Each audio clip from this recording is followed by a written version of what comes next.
Assalamualaikum warahmatullahi wabarakatuh. Baiklah Sobat Imun, kita masuk pada part 2 konsep dasar imunohematologi. Nah, kali ini kita akan bahas mekanisme reaksi antigen dan antibodi. Namun sebelumnya kita perlu tahu dulu nih, tahapan reaksinya seperti apa. Tentu secara umum ada dua tahapan. Ya, yang pertama yaitu tahapan pendekatan dan sensitisasi, dan yang kedua adalah tahapan aglutinasi. Yang dimaksud dengan sensitisasi itu seperti apa? Ya, jadi seperti ini kurang lebih ilustrasinya.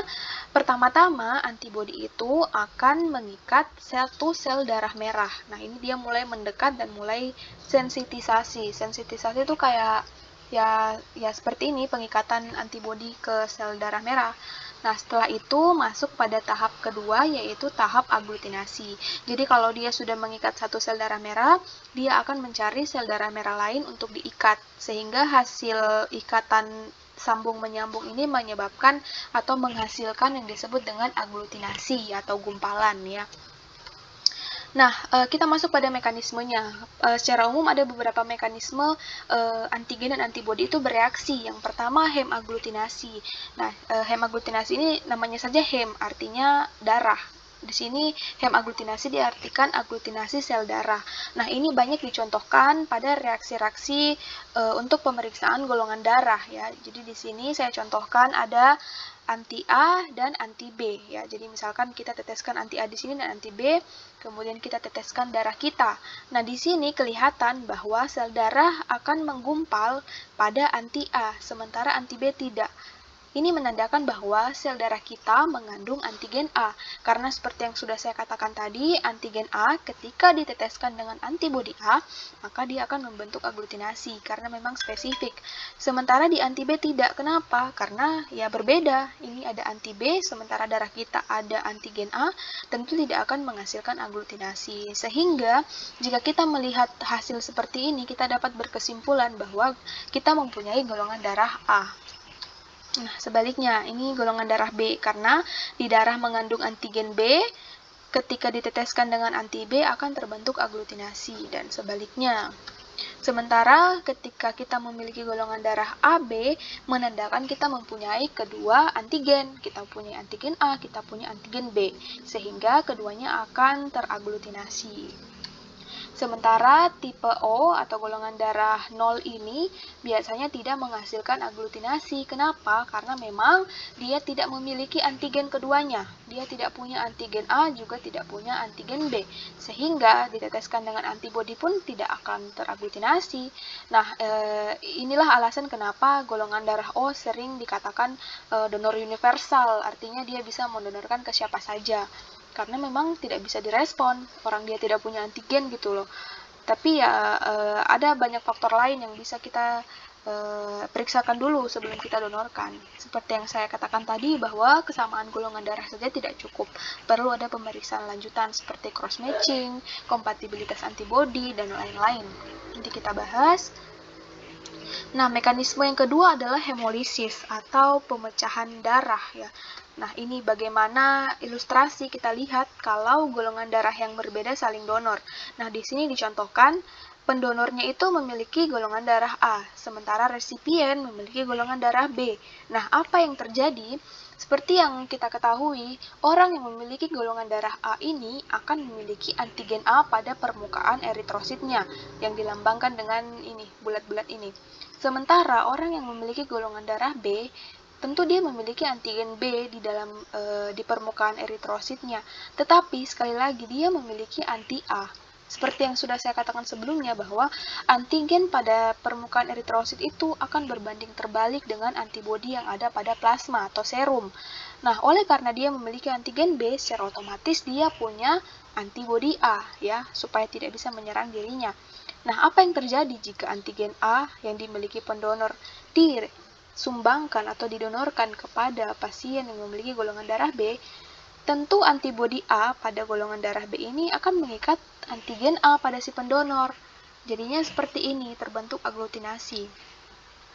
Jadi dia bisa respon sebagai suatu antigen gitu. Akibatnya apa? Terbentuklah yang disebut dengan hemolisis atau pecah sel darah merah. Di sini hemoglobinnya akan keluar. Nah, proses hemolisisnya ini melibatkan komplement ya, seperti yang saya katakan tadi bahwa imunoglobulin, baik IgG ataupun IgM itu, dia mempunyai komplement binding site, yaitu tempat bisa melekatnya komplement. Hasil akhir dari reaksi komplement ini biasanya berupa itu tadi, hemolisis. Maka sel-selnya ini akan pecah keluar. Ini akan sangat berbahaya gitu. Oleh karena itu, kita perlu pemeriksaan kesamaan golongan darah juga. Nah, mekanisme selanjutnya yaitu netralisasi atau inhibisi aglutinasi ya. Ini biasanya kita untuk reaksi perbandingan saja untuk lebih meyakinkan apakah dia benar-benar mempunyai golongan darah A. Jadi nanti kita teteskan dulu si anti A atau serum ini dengan antigen A yang terlarut ya. Jadi karena dia sudah bereaksi dengan antigen yang terlarut ya, jadi sekali lagi antigennya ini terlarut. Dia tidak mempunyai carrier protein yang bisa menunjukkan aglutinasi. Jadi karena terlarut ya sudah akan semua diikat gitu. Jadi aglutinasinya tidak terbentuk. Sehingga ketika diteteskan dengan sel darah merah yang memiliki golongan darah A atau yang memiliki antigen A, sudah tidak bisa terbentuk aglutinasi. Ini namanya reaksi inhibisi. Nah, kita masuk pada faktor-faktor yang bisa mempengaruhi reaksi antigen dan antibodi. Jadi teman-teman tidak serta-merta kita reaksikan antigen antibodi kemudian muncul aglutinasi, tidak begitu. Ada banyak faktor yang bisa mempengaruhi. Nah, ini harus kita perhatikan. Jangan sampai kita mengeluarkan hasil yang misalkan aglutinasi palsu atau non-aglutinasi palsu. Nah, ini kita harus memperhatikan apa saja sih yang bisa mempengaruhi reaksi kita gitu. Yang pertama ada letak dan jumlah antigen. Nah, ini sangat mempengaruhi. Misalkan kita lihat letak antigen A, BO itu berada pada permukaan ya, dan tidak ada gus lain yang menghalanginya. Berbeda dengan MNS, Kel, Rhesus, Davi, Diogokit dan lain-lain itu mereka masih mempunyai ada gugus karboksil dan gugus amina. Ini yang biasanya agak menghalangi sehingga aglutinasinya tidak begitu nampak. Tapi tetap ada, tapi membutuhkan alat bantu seperti mikroskop dan lain-lain. Sementara ABO ini reaksinya yang paling bisa kelihatan karena memang tidak ada yang menghalangi dan juga letaknya yang berada pada permukaan. Dan juga jumlahnya, tentu jumlah antigen yang semakin banyak akan menghasilkan aglutinasi yang semakin besar pula. Nah, faktor kedua yang mempengaruhi reaksi adalah jumlah epitop antigen di membran SDM ya. Jadi jumlah epitop ini juga mempengaruhi, semakin banyak epitop maka reaksinya akan semakin bagus. Nah, selanjutnya adalah tempat pengikatan antigen. Nah, ini sebenarnya berkaitan sama jarak juga sih. Tapi bisa kita lihat di sini bahwa IgG ini akan sulit mengikat atau mendekatkan antar red blood cell 1 dengan red blood cell lainnya. Berbeda dengan IgM, ini mudah saja karena memang dia memiliki molekul yang lebih besar. Sementara IgG ini kita harus memiliki reagensia tambahan atau perlakuan khusus agar dia mampu mengikat sel darah merah ini lebih mudah gitu. Jadi tempat pengikatannya pun itu mempengaruhi reaksi. Dan juga jarak antigen dan antibodi ya. Jadi semakin jauh jaraknya, maka antibodi akan semakin sulit dong untuk menarik antar sel darah merah satu dengan sel darah merah lainnya. Nah, ini biasanya dipengaruhi oleh muatan-muatan positif maupun negatif yang ada pada sel darah merah. Nah, ini biasanya disebut dengan zeta potensial ya. Jadi bagaimana solusinya untuk mendekatkan jaraknya? Ya, jadi ada treatment-treatment khusus. Apakah dengan mengurangi muatan ionnya kah, ataukah dengan menambah molekul tambahan? Nah, itu nanti kita bahas di materi berikutnya. Intinya semakin dekat jarak itu semakin bagus reaksinya, dan sebaliknya. Nah, selanjutnya faktor yang mempengaruhi reaksi adalah afinitas antibodi. Afinitas itu adalah kemampuan antibodi untuk mengikat antigen. Nah, di sini bisa kita lihat adalah perbandingan afinitas dengan efektivitas efektornya gitu. Jadi misalkan kalau low afinitas, yaitu antibodi yang memiliki daya ikat yang rendah, maka tentu dia hanya akan sedikit sekali mengikat sel targetnya atau antigennya, sehingga reaksi yang terbentuk juga akan tidak terlalu nampak gitu. Sementara yang high affinity atau afinitas yang sangat tinggi, nah ini juga potensinya kurang bagus karena kenapa? Di sini kedua tangan antibodi sudah dipakai untuk berikatan pada satu sel saja, sementara ya dia butuh sel lain untuk saling berdekatan untuk menghasilkan antibodi. Kalau semuanya sudah dipakai di sini, maka tidak ada lagi tangannya untuk mengikat sel darah yang lain, sehingga yang paling bagus adalah yang afinitas sedang gitu. Artinya tangannya satu mengikat sel lain, tangan satunya dipakai untuk mengikat sel lain, sehingga aglutinasi itu bisa tampak. Sehingga dia memiliki fungsi efektor, potensi fungsi efektor yang paling tinggi di sini. Itulah kenapa afinitas sangat mempengaruhi reaksi. Nah, selanjutnya yang mempengaruhi adalah ion negatif antar sel darah merah ya, seperti yang sudah saya katakan tadi. Ini berkaitan dengan zeta potensial. Jadi, teman-teman, eritrosit kita itu sebenarnya tidak hanya kosong begitu saja ya, ini dia mempunyai muatan-muatan yang melindungi dirinya agar tidak saling berikatan antar eritrosit yang lain. Karena kalau tidak ada barrier seperti ini, tentu eritrosit kita akan mudah menggumpal dong.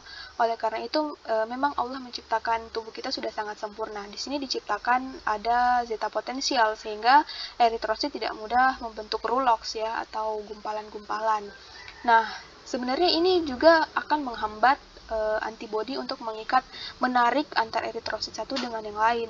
Oleh karena itu nanti ada beberapa treatment yang kita lakukan untuk menghilangkan si zeta potensial atau mengurangi zeta potensial agar si antibodi ini mudah mengikat, terutama antibodi IgG yang notabene ya hanya mempunyai 2 tangan ya. Nah, selanjutnya yang mempengaruhi itu ada konsentrasi antigen dan antibodi ya. Ini juga penting karena konsentrasinya itu harus ekivalen, harus seimbang. Misalkan antigen A5, antibodi juga harus 5. Karena kalau kelebihan satu sama lain, entah antigen yang kelebihan atau antibodi yang kelebihan, itu reaksinya tidak maksimal. Kemudian suhu juga mempengaruhi ya, kita tahu bahwa antibodi itu sangat dipengaruhi suhu. Misalkan IgG itu bereaksi pada suhu hangat, sementara IgM itu suhu dingin. Nah, ini penting, jangan sampai kita mau mendeteksi resus, yaitu IgG, kita periksa pada suhu dingin, itu suhunya reaksinya tidak akan optimal. Sebaliknya, misalkan kita mau mendeteksi golongan darah, yang notabene kita mau mendeteksi IgM. IgM itu kan cold antibody atau antibodi dingin. Kalau kita deteksi pada suhu hangat, itu reaksinya nggak akan maksimal. Selanjutnya waktu juga, ya waktu ini harus sesuai juga, terlalu lama tidak bagus dan terlalu cepat juga tidak bagus, ini harus diperhatikan. Konsentrasi ion ya, ini yang berkaitan dengan tadi zeta potensial dan juga pH atau potensial hidrogen atau tingkat keasamannya. Nanti kita akan bahas satu persatu pada bab berikutnya. Jadi kesimpulan yang dapat kita tarik dari materi konsep dasar imunohematologi ini adalah yang pertama, konsep dasar imunohematologi melibatkan reaksi antigen dan antibodi tentu saja. Kemudian yang kedua, antigen dalam hal ini berada pada permukaan sel darah merah dan antibodi berada pada plasma atau serum ya. Jadi sekali lagi, antigen yang akan kita deteksi itu ada pada sel darah merah, sementara antibodi ada pada serum atau plasma. Nah, ini penting. Kemudian reaksi imun yang terjadi jika antigen dan antibodi yang spesifik bertemu adalah aglutinasi atau hemolisis. Nah, hal ini dapat membahayakan resipien jika ditransfusikan. Nah, oleh karena itu penting bagi kita untuk mengecek golongan darah dan juga mengecek kompatibilitas antara pasien dengan si pendonor. Oleh karena itu ya, kita harus melakukan serangkaian tes. Nah, adapun hal-hal yang dapat mempengaruhi reaksi, ini seperti yang sudah saya sebutkan tadi. Nanti kita akan bahas satu persatu ini. Mungkin cukup sekian, kurang dan lebihnya mohon dimaafkan. Wassalamualaikum warahmatullahi wabarakatuh.